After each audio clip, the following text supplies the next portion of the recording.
Rutledge, who is sitting down on your left. And Mike is a passionate, gifted, on-target leader. He and Emily have 2 young children. Mike is an active member of the City Watch leadership team.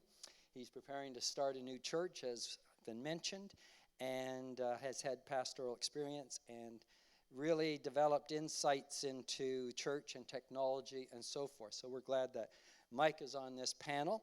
We also have James Kelly, who is founder of Faith Tech. And Faith Tech is a growing movement of Christians interested in all things faith and technology. Their vision is to become a global hub for faith tech conversations, integrations, and innovations. Their website is faithtech.ca. And James is passionate about igniting conversations, collaborations, and creations in the tech space for Jesus. He and Karen have a young son, Judah. And then in the middle is our own David Nikolic.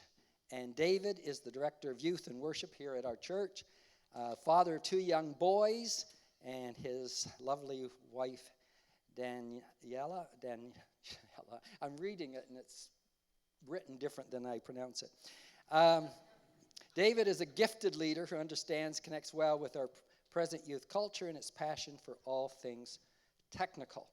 So they are going to talk to us about media, social media, tech, and all those things. They have all kinds of aspects that they're going to, let me give you this one, then you'll be a little freer. And I'll take this one. So Mike is going to introduce a little bit of the subjects. They asked me to sit up here just to keep an eye on them. And so I will sit up here with them, but they are presenting, and would you welcome them? Awesome.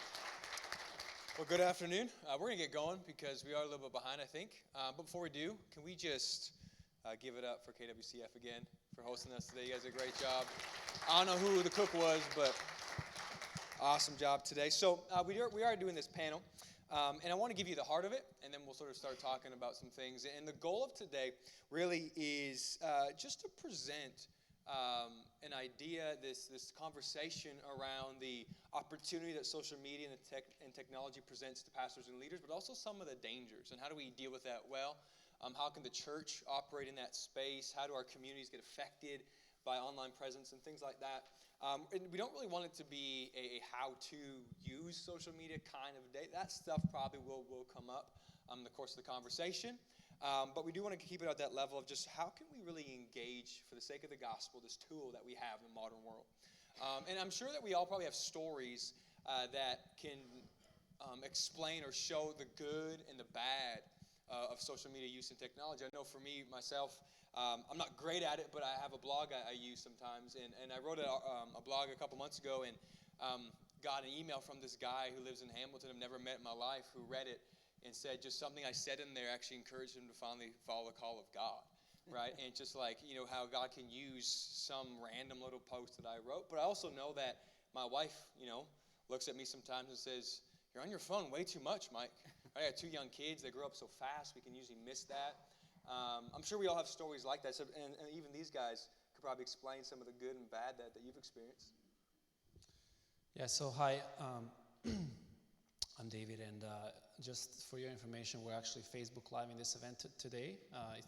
It's live right now, and I'm at the same time being a video director on my phone. So I'm switching between the cameras while Larry's being one of the camera guys. There goes my switcher. So, as Mike was saying, I'm really excited about it because this is my part of what I do at the church here is all the media stuff and tech, and I've been really on Pastor Ken a lot lately on let's do some videos, let's produce some stuff, let's keep this thing going because it's really what the world is about. And I have too many examples of good and bad of social media and just in general using internet. Over the past 5 years just being on staff here, I did a count just last week as I was preparing for this, and I've posted over 6,000 posts myself. If you follow us on social media, Most of those posts are posted by me, and I usually try to encourage with little quotes, whether it's from the sermons or whether it's from scripture verses or whatever. I just try to get something out there so that people can like, follow, share, and be engaged with the church. So I have a lot of stories, a lot of positive stories from when I post things, and people always comment, and there's conversation sometimes that comes out of that. On the negative side, I have since I've worked with the youth here at the church for the past 5 years, it's been a big challenge for those of you that deal with teenagers. This is their world. This is their language, and that's what I want to talk about today mostly. It's a different kind of language that we may not speak. You may not speak. We millennials, I think, use that language more often than you do. But it is something that we're going to have to learn as we go forward in our ministry. And we can't tell. I've realized many times we've had all kinds of different things at youth nights, trying to take their phones away, and it's been a challenge. But I've realized that you just gotta find a different way to approach the youth and use that for their advantage, because this is their language, this is how they speak, this is how they communicate.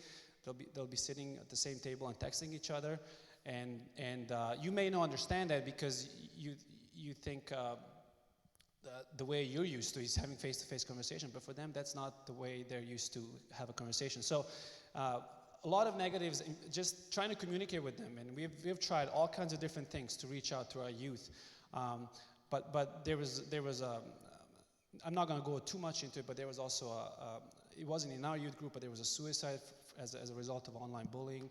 So that's what's been really popular. Kids are just using it to just put kids down, and that's one thing that I really, when I see that, I just I cringe. And so there's a lot of negatives there, but there's a lot of positives. So, James. Well, actually, before James speaks, we are going to unleash him in a second. I just want to set this up. He's going to talk for a bit, and then he's actually going to give just a quick presentation that we're calling a reality check, and just going to give us some really eye-opening understanding of the nature of social media in our modern world. So for the next few minutes, could you give your full attention to our man, the faith tech guru, James Kelly. Okay.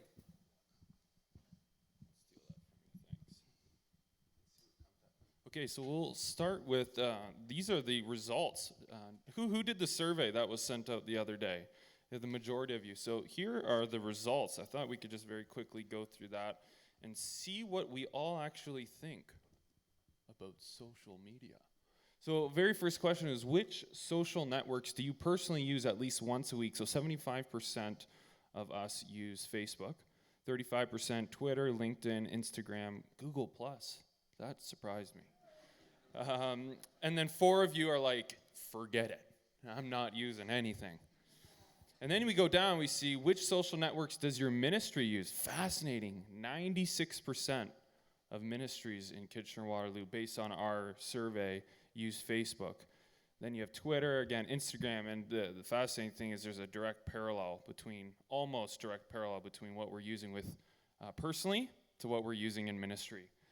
And then again, one of you are not using anything. And hey, I bet you have your reasons, and that's what we're going to talk about. How do you sense social media is impacting your people? So slightly positive seems to be the result here. There was a couple of you that were like, I wish I could pick negative. No one said that, but that's the sense I got because you're all the way down here. And then there was a couple on the other, and a lot of you kind of said in the middle. I think that just comes out of this sense of like, oh, there's so much potential. There's so many great things we can do with it, and it's destroying us. So what do we do with that? What is your personal posture towards social media? I love it. It is helping connect us, 41%. We should use it more strategically, but I'm cautious. So if you add that up, 78% of us are saying either, yes, let's use it more, or yes, let's use it, but be cautious. So a strong majority of us in the room are saying, we need to get behind this. But what does that look like? And then again, that same person, I feel like, I don't know, but they're like, I hate it. It's destroying us.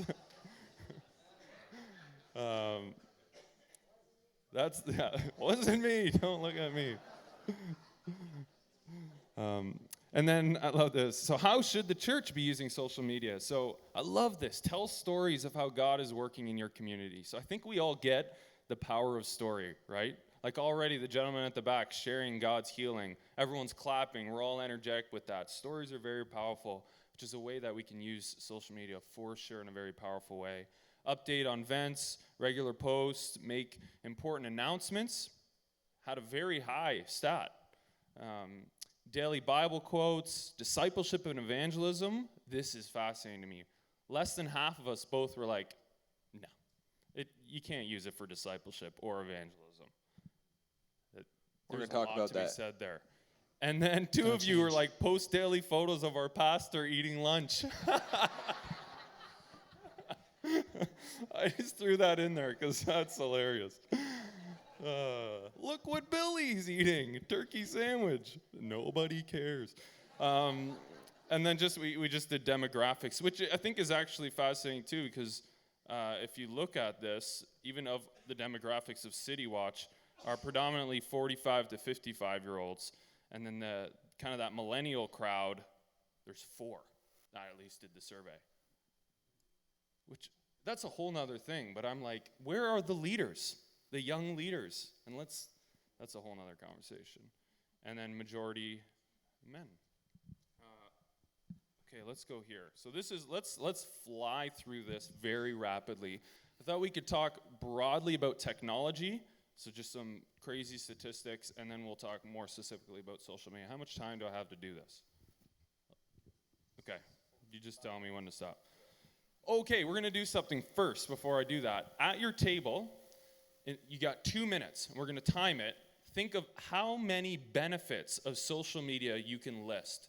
I want someone to write it down or on their phone or track it. You got 2 minutes. Benefits of social media, go.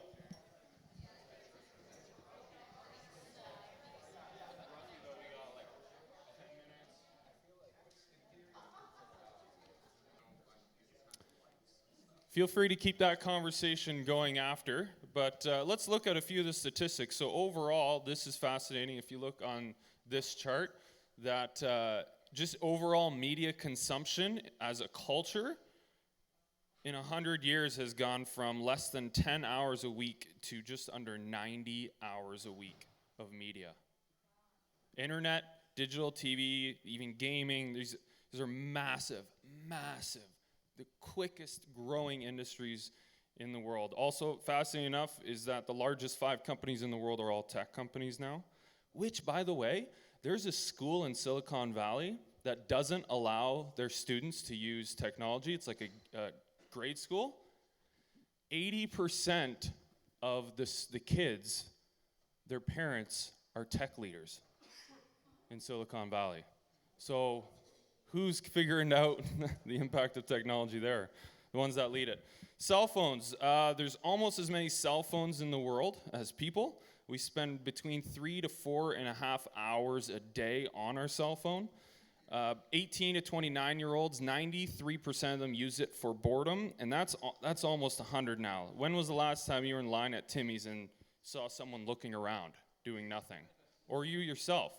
We don't even know how to be bored, and the implications of that on our spiritual journey are dramatic, because we don't know how to meditate, we don't know how to pause, listen to God, and we're losing our creativity.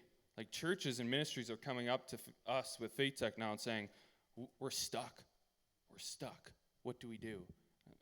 And we got to start doing something. 12-year-olds, the average 12-year, the average age of getting a cell phone. The age that kids are usually getting cell phones is around 12, and 70% of them hide their behavior from their parents.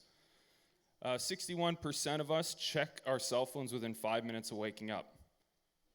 74% check within 15 minutes going to bed. 89% of our use on cell phones is for social activity, and it's always on us. Entertainment, you have Netflix. This phenomenon of binge watching is happening, which is having very negative effects on our mind and our just emotions. Video game addiction is fastly growing. China just came out saying internet is now an internet addiction disorder, just got announced, and South Korea just opened 300 technology rehab centers in the last year and a half. The games themselves are designed to be addictive, so video games and technology companies hire psychologists to say, how does our mind get addicted? And then they'll build something that does it. And at the heart of a lot of this entertainment, and you and I, we know this, is we're escaping from the brokenness in our hearts, and we're seeking meaning and returning to entertainment for that. Social media is simply sites and applications enabling creation and sharing of content in a social way. Facebook has over 1.8 billion people on it. 1.23 billion people go on Facebook every day. That's crazy. YouTube, over 1 billion people now. It's the second largest search engine in the world. This is very important, I think, for the church, actually, because if you think about it, we think Google, and then we think other search engines, right? Where do people go with their questions, with their secrets, right? They're going to YouTube after Google. So if we don't have any content on YouTube, that's mind-blowing to me. We're just missing a whole gap there. Instagram, Twitter, all these. These are also social networking apps, WhatsApp, Messengers connected with Facebook. Look at the numbers, though, 800, 1 billion. These are massive, massive. We spend between 6 and 12 hours a week purely on social media. I talked to a professor at University of Waterloo, and he thinks that's extremely low. So that's over an hour a day. It's a 36% rise from 2015 to 16. 73% of social media now is on your cell phone. Facebook has 1.86 billion users. I mentioned that already. 50 minutes a day is the average amount of time we now spend on Facebook, which is just under eating. It's over, I have all the stats. There's like the amount of time we read, the amount of time we spend with certain family. We're spending more time on Facebook than a lot of the other things. Again, I mentioned it's replacing boredom, loneliness, and then there's some extreme benefits of it that we will talk about as well. Yeah, I think that sets it up pretty well about the magnitude of what we're dealing with today. And so the question for us that we're going to take a few minutes just to discuss together is the simple thing of how do we properly and healthily engage in it? Because as much as being ministry leaders and pastors, we're still the average people. And so most of us probably have a cell phone, probably are connected on Facebook. In fact, our survey said that the majority of us are. And so how do we live in that world? And so the thing that we want to sort of talk about today is not necessarily, again, how to use it or what apps you should be using, but good, bad, and ugly of some of these things as a leader. And so let's start with that, guys. What are you think, even just given what we've just heard, are some of the benefits and the good things that churches and pastors need to be aware of in using social media? What are the good things? I think the social media is it's a whole other world out there. It's no different than a church. A church is a community of people where we meet and we see each other, we commute, talk, and drink coffee and listen to a sermon. Social media is a community of people that is far beyond what we can imagine. And I think as leaders, if we don't use it to reach out to people that are there, we're missing a huge community of people. I just mentioned a little bit about youth, but statistics lately, even James mentioned, most of you are on Facebook. They're saying that now the baby boomers are using Facebook a lot more than what they used to 2 or 3 years ago, and it's becoming sort of like their thing to kill the boredom. But I've seen it over and over again. Companies, if you just look at the businesses and companies, what they're doing is they're putting all their money to advertise on Facebook, Instagram, and Twitter lately, and that's basically where the audience is. If you see the users, if you see the followers and the amount of people that are on there, they're all there scrolling, and we have the ability to reach them. And if we stay silent as the leaders, I think we're missing a huge demographics of people. I was just sharing some ideas with Pastor Ken and stuff that even some churches are doing in the States. They spend $10 and they reach 1,000 people within an hour. Okay. How long would it take you to reach 1,000 people within an hour? By the way that we've been doing church in the past 20 years, let's say. So there's a huge potential there, and we have a community. I mean, just around this area, there's 60,000 people in a radius of 3 kilometers. How do we reach those people? I really believe that the future, I don't know what the future of church is, but I know that we have to be using this more to reach out to the people around us. And this is kind of like the front door to their hearts, in a way.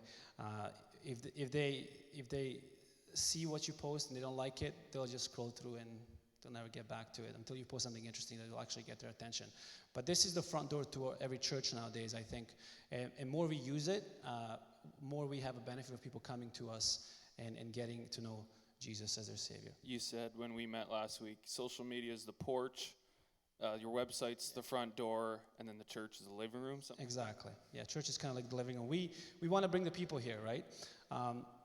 The problem that we're having, we're in the craziest communication shift that's ever happened since the existence. The craziest, not only communication shift, but also classes. Most schools are going online. They're offering their courses online. Most churches are starting to live stream. And one thing that I know for sure is that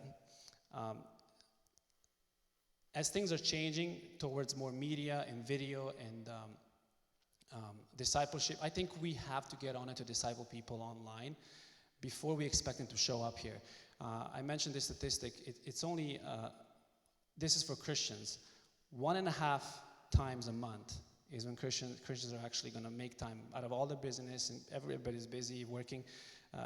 Average attendance in North America is 1.5 times a month. For us, we as leaders, we have to actually take that into account and say, wow. And this is for Christians. Now, how do we expect people that don't even know about God, that don't even know about Jesus, how do we expect them to come to us if we don't go to them first? And technology and social media, I really believe, is the way to go to them first. So I think we can probably say that the social media in the modern world is full of scope and reach, and it's one of those easy ways to influence someone's decision-making to go to church or not, which means we do need to take advantage of that. But the question that I have is, because again, based on the survey that James ran, I think most of us actually are already on it. Our ministries are using it. So I don't know if we have to convince the group, you should be on Facebook, you should be on Instagram to do this. The question I have, I think we can get into for the last little bit, is what is social media doing to our souls? As pastors and leaders and as people. You talked about tech addiction. How does that affect us? I mentioned that my wife tells me to get off my phone, and it can distract us. And so how do you think as leaders, knowing that we need to be engaging in this sort of digital mission field, how do we do that well? I'll speak quickly to the opportunity and then come back to that. I think one of the greatest opportunities we have with social media is to help facilitate in-person conversation. So it's so funny, people will talk to me and they're like, oh, you must think like technology is the way, like that's how we're gonna do it. I'm like, you can't replace this. Like we get this as church ministry people, you can't replace the tangible of being in person, right? You can't do it. But what you can do with technology is you can help facilitate some of that. And I think that's where one of the greatest opportunities is you can now reach people that you were never able to reach before. And you can connect with them, start something that hopefully eventually starts even leading to something that's in person, that's tangible, that you can taste. So that's one thing I would say too, just thinking even strategically about using social media is not a way to get people in the church doors per se, but even to build that community of connecting with people in person. In terms of the cautions, there's a guy named Sam Altman. He's this kind of tech guru in California, and he said this recently. He said, digital addiction is going to be the greatest mental health crisis of the next decade. The stats are staggering right now with how much it's becoming reactionary. There's actually something called the phantom vibration. Has anyone had this where it's like your pocket starts vibrating, and you're like, oh, I got to get that. And you're like, what? Where's my phone?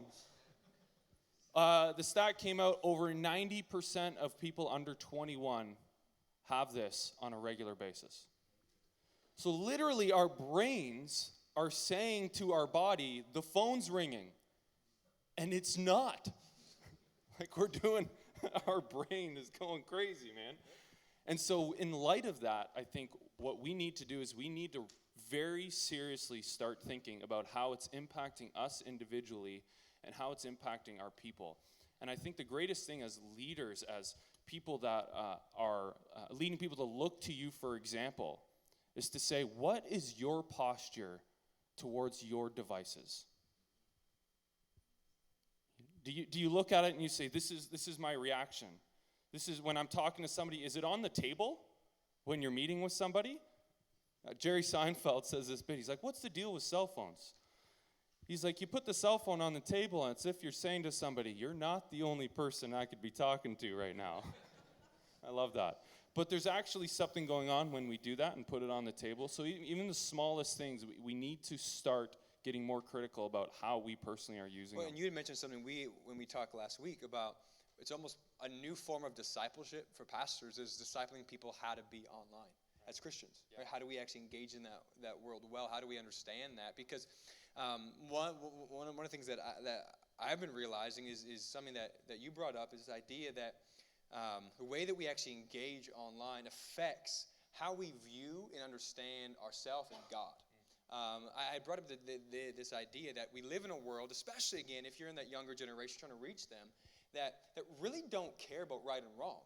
What they care about is whether you liked my photo or not.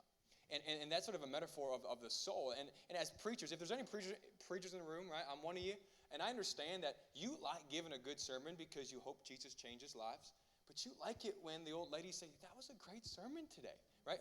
We know that we do that. But then here's the thing. Now I can have that instantly online whenever I post a good quote. Or I make a good blog, or I put something out there that makes me look real spiritual for my people. And what we've actually done, and this is what I want to just mention today as my role, is this idea of how social media has changed the presentation of the gospel for our soul. Right? Most people don't really operate in this idea of a judicial wrong, that I'm guilty of something. They operate in a sort of a social acceptance model of life, right? Honor and shame, right? The more people that like my post, the more validated I am, the more people that agree with my comment. And so if I get up as a pastor and start preaching specifically that you're just guilty and God is angry at your sin, that actually doesn't make sense. But if I can understand and communicate the gospel in a way that allows me to present this idea that on the cross, Jesus has accepted you in the deepest, darkest moments of your life, and I can speak into a gospel that looks at this veneer of online presence, you can get beyond that Jesus died because you are broken. And in that brokenness, you can find healing. And I can actually preach the gospel in a way that lends to the language of honor and shame. I can convince them later that their sin is actually wrong and immoral and bad. But if that doesn't make sense for an online world, right? And I get up there and I preach and I sound in these ways.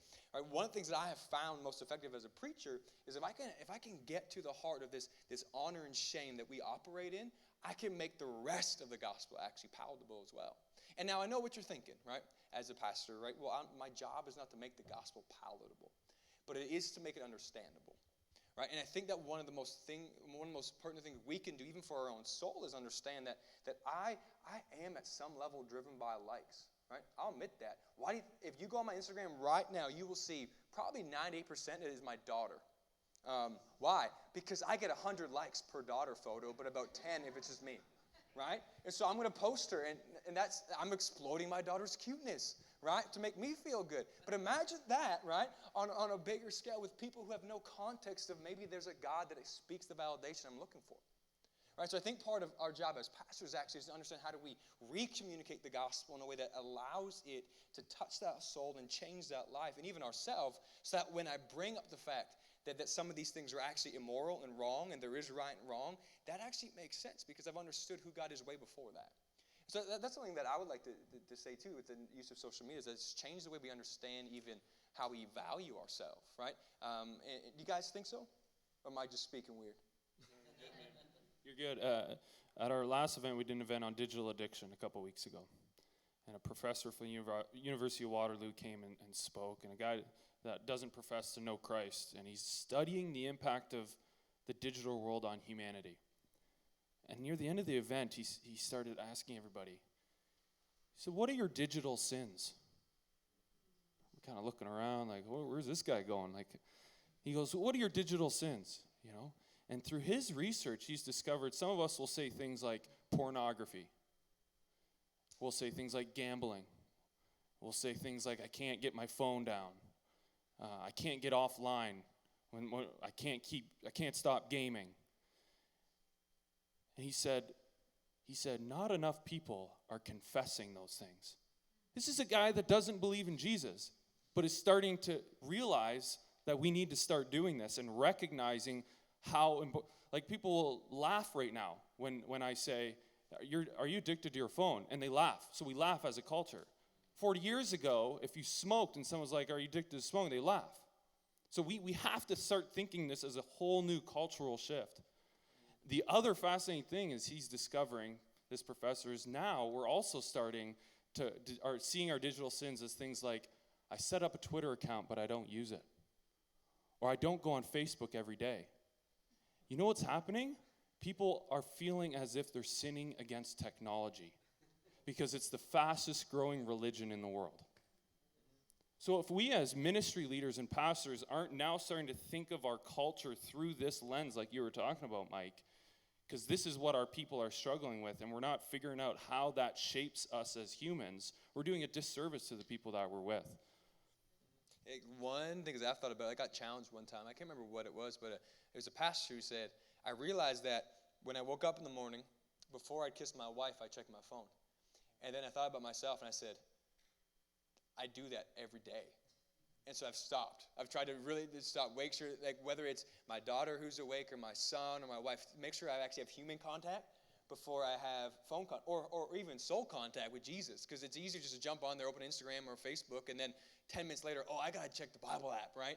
And just sort of cheat our way through that. But Well, I tell people, don't even bring your phone on your main floor, on your bedroom floor. I don't even think our cell phones should be allowed on the floor that which our bedrooms are in, let alone by our bedside. Because how do you even fall asleep when you have contact with the entire world? And it changes it's now changing the way we're sleeping. It's decreasing the betterness of our sleep, and which is now causing major health issues. So then there's that, and the other big idea is I think we should be seriously starting to consider a digital Sabbath. Like, we all believe Sabbath is very powerful. Scripture says very clearly we need to keep having a Sabbath, however you think that looks. Something. But how do you have a Sabbath when you're connected all the time, right? How do you pause to reflect and think of God and think of who he is? So I think we should actually really start working on this. It's super hard. Because my wife and I started it, and it's like failure pretty regularly. So it's going to take a lot of work, but I think that is actually a very specific thing we should be at least trying and testing individually. yeah, for sure. For the sake of time, we do want to give some time to pray at the end and gather together and maybe confess some digital sins that we should be. Although it's going to push it a little bit, we wanted to give space for questions, but we'll take one question, if there is one. Yeah, your hand was up.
Yeah. I'm going to caution, though. I'm going to caution that. And I would say, if those kids do not know why you're doing that and are constantly reminded of why, they will just rebel and it will get worse and you will lose power. I'm not saying you individually. I'm saying as collectively. That's good. Yeah.